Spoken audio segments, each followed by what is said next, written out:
தெருமுனையோரம் தரிசனமாகிடும் வெளியவன் என்பவன் ஐயா நீதானே. அரண்மனை மாடமும் அருகம்புல் மேடையும் ஒன்றென நின்றது கணபதி நீதானே. கதி கதி என்றதும் கணபதி சேருமே, துதிப்பவர் கைகளில் துதிக்கையும் சேருமே. கருத்தினில் ஆடும் கணபதி நாள்தோறும் உன் பெயர் சொன்னால் நிம்மதியே, என்றும் உன் பெயர் சொன்னால் நிம்மதியே.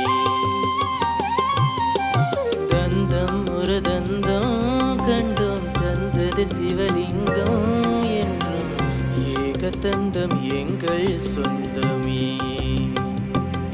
ஐயா ஏகரட்சம் முன்னாலே